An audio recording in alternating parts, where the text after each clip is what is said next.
So we just did this. We just did the session 4 of Buddhism in a nutshell, which was renunciation and bodhicitta. So I found this really sweet on this Lam Rim year, making life meaningful day by day. There's a very sweet day. It's like a page and a half on bodhicitta by Lama Yeshe. So we're going to meditate on that today, and it's an analytical meditation, which is analytical meditation is basically you just think about it. So it's actually it's quite. Some people find it easier than concentration meditation. Some people find it easier than visualization. People who like visualization find this a bit more difficult. I find these kinds of ones more difficult to meditate on myself. So anyway, we'll just give it a go, see how you like it. So let's just first of all settle into our meditation posture. And if you are sitting at a desk, on a chair, in front of a computer, make sure your feet are down on the ground in a parallel position, so your legs aren't or ankles aren't crossed any kind of weird way that would skew the spine. So you want to keep everything straight.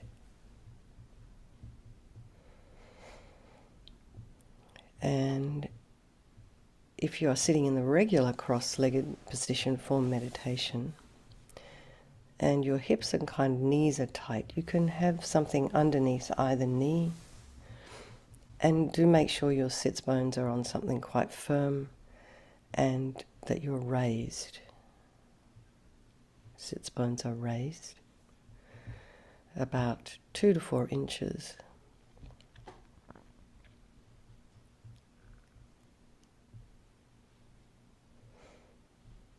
So Lorraine, you're lying down, so you know how to modify in for this kind of thing. The best as we can is to have the shoulders over the hips. Hands are in the meditation mudra, the thumbs touching. And imagine your spine is a string of pearls of light stretching from the base all the way up through the crown of the head, with the crown of the head reaching towards the ceiling. And just put some space in between your vertebrae.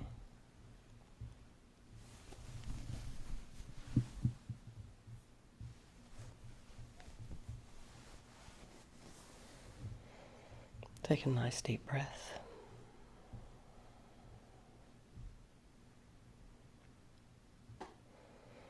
And just bring your awareness to the crown of the head and just relax the scalp and the forehead.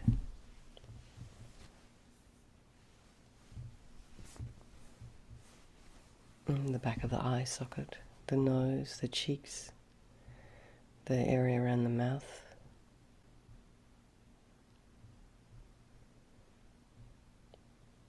Lips are slightly apart.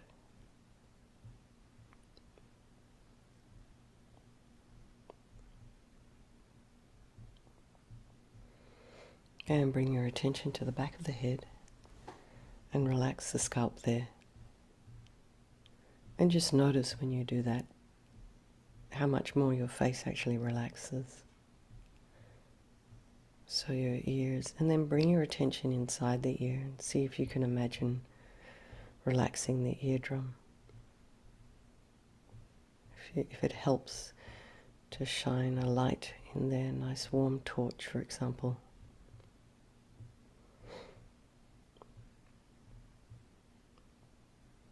Then relax the very back of the jaw, back of the tongue, the temple. Release any tension in the back of the neck, the shoulders, and allow your shoulder blades to just drop down. Relax the throat, the chest, the belly, the limbs, hands, fingers, and feet and toes. Welcome, Coral.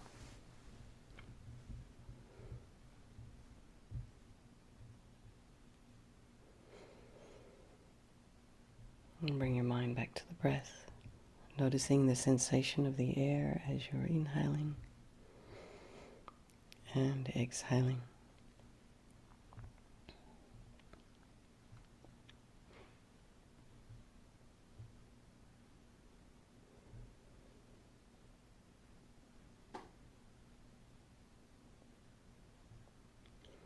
So if there are any sounds in your environment, whether it be outside, inside your home, maybe somebody's making breakfast,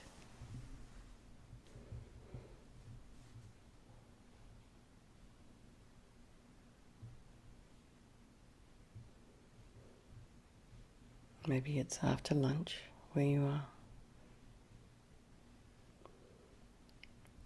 Perhaps you can hear traffic outside, or pets, or just people moving around the house. So just allow those sounds to be there. And notice what attracts your mind to those sounds or distracts you.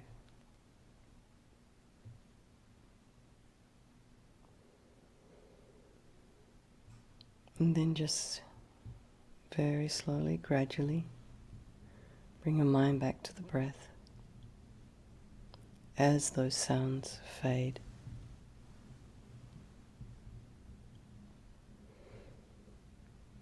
So I notice, for example, in my own mind, I'm focusing, the heating system kicked on, and then my mind wandered off to find out what was that noise. Once I realized what it was, I was able to bring my mind back. But I would like personally to be able to not be distracted at all.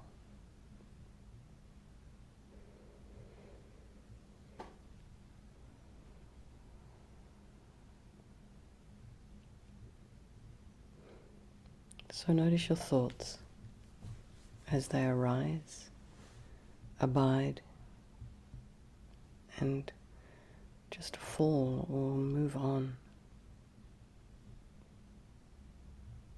And try not to engage with your thoughts or judge them or criticize yourself. Just allow the thoughts to flow like this river of mental moments. And let's put ourselves on the riverbank.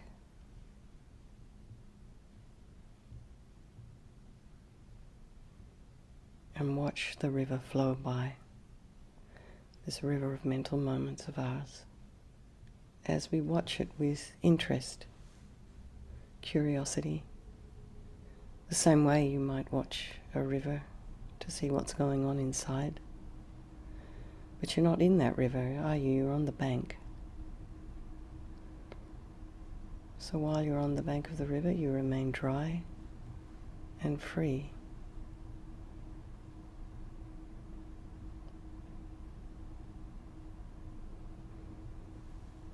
So let's bring to mind all the people of our life. And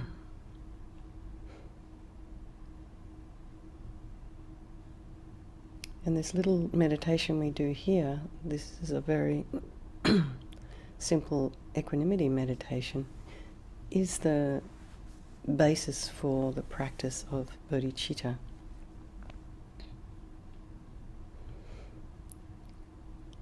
So bring to mind all your friends, your loved ones, those people that you have constructive relationships with, the people who support you.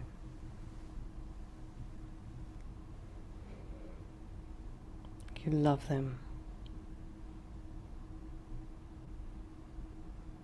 And they make you laugh. Probably cry. They're your dear ones, your beloveds. And then there's those people in your life who, we all have people we have a little bit of difficulty with. And that can range from just having a little bit of difficulty to really not feeling safe around them and needing to stay away. And then there's those strangers in our life, and I'll probably pass a few more in the car today. And this time I might try and remember their face.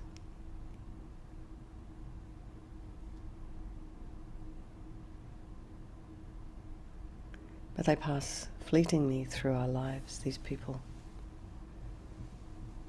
In the bank, in the grocery store, the pharmacy.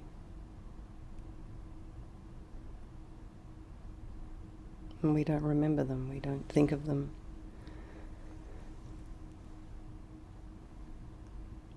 But really what's really interesting, I find is fascinating, is that at any point in our life, the friend, the enemy and the stranger can change place according to what karma might happen to be ripening in our lives, in their lives.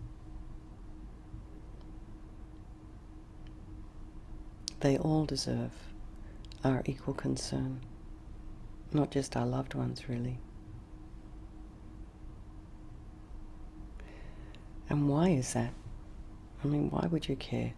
Because, just like us, the friend, the enemy, and the stranger all want to be happy. Constantly searching for it, never really quite finding satisfaction.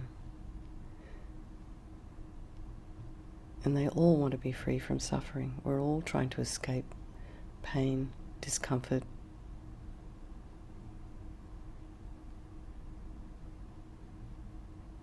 But they're just like us in that way. And they all have this unbelievable capacity for this enlightenment, wisdom, kindness, compassion, inspiration, genius. We all have it. So just think we'll do this meditation this morning for all the people of our life, by extension all sentient beings, including any animals, tiny insects that have been caught up in the fires.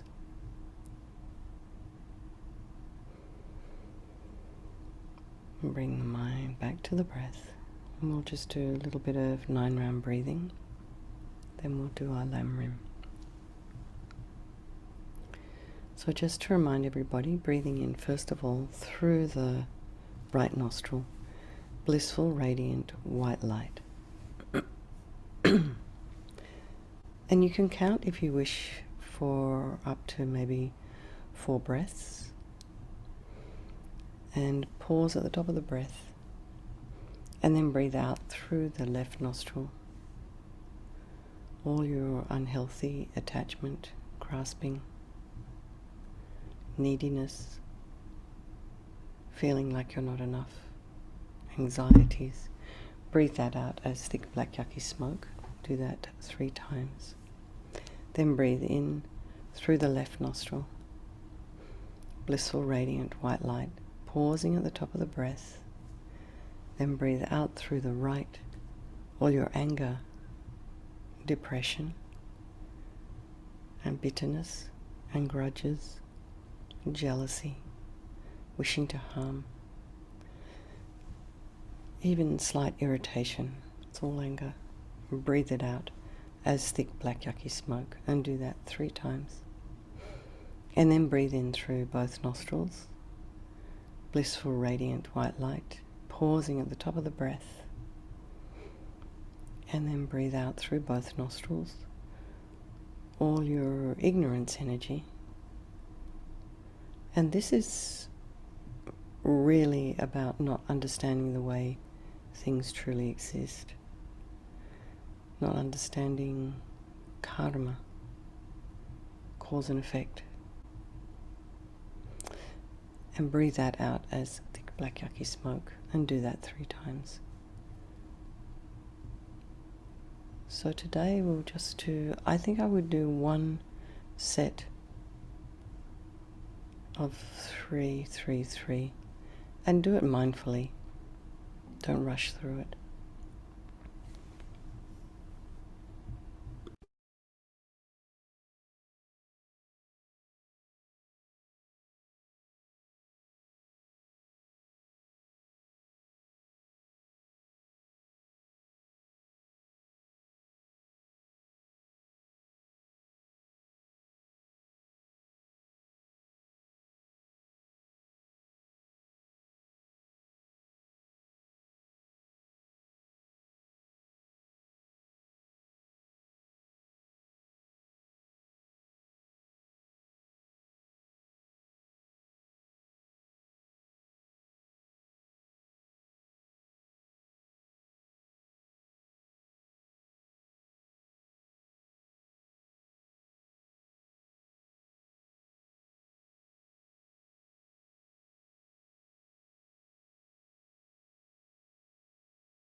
And when you finish, just bring the mind back to the breath and just notice, just feel.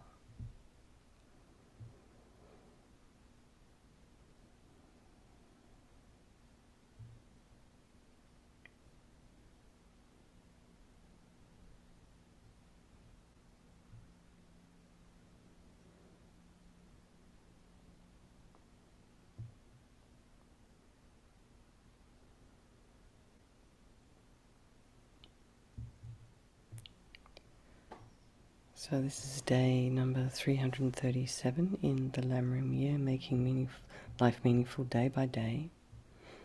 And Lama Yeshe says, bodhicitta is the most perfect way to practice Dharma. Bodhicitta is the most comfortable path, the most comfortable meditation. There can be no philosophical, scientific or psychological disagreement with this. Excuse me. With bodhicitta, there's no east-west conflict. This path is the most comfortable, most perfect, 100% uncomplicated one, free of any danger of leading people to extremes. Without bodhicitta, nothing works.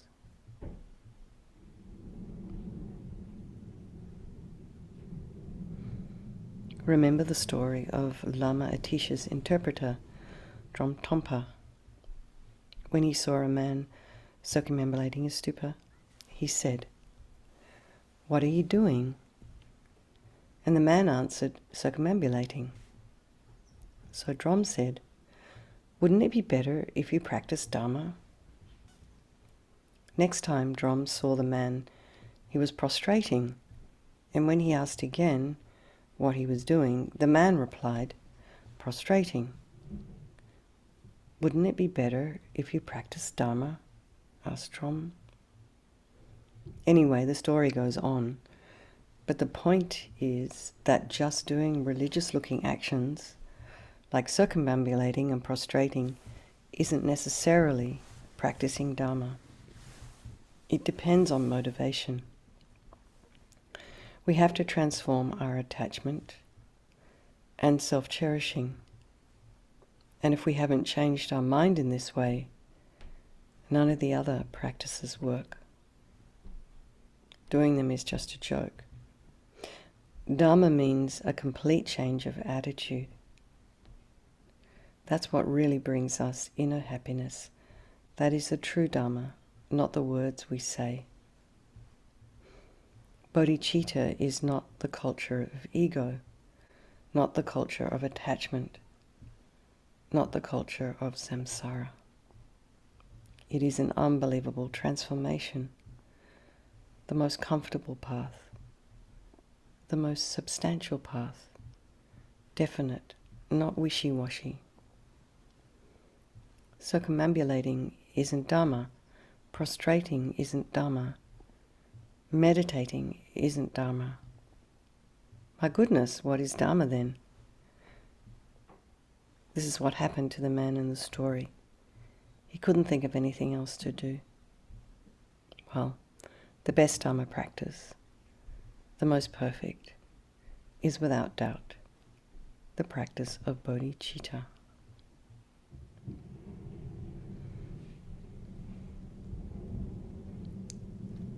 So I'll read the summary for each of those paragraphs that's here in the book. Just try and remember what you can. So we're practicing our analytical meditation today. And if you have any examples that come to your mind from your own life, so you can think about those, see, and try to relate. Bodhicitta is the most perfect, uncomplicated meditation and path.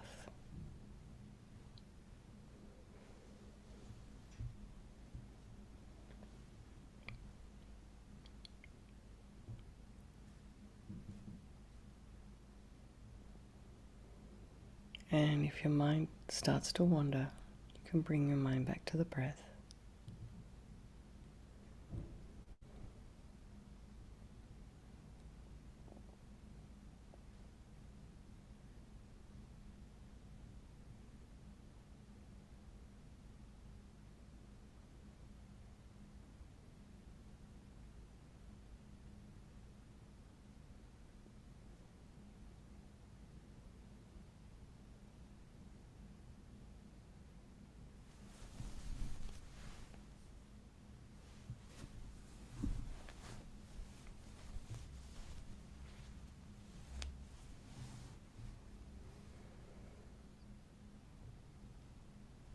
if we don't change our attitude, all our other practices are a joke.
Dharma doesn't consist of religious-looking activities. The best practice is bodhicitta.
So just relax the analytical meditation and bring the mind back to the breath for the last 2 minutes.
Okay, let's just dedicate any positive energy, any creative energy that we have sort of generated this morning to all the people of our life,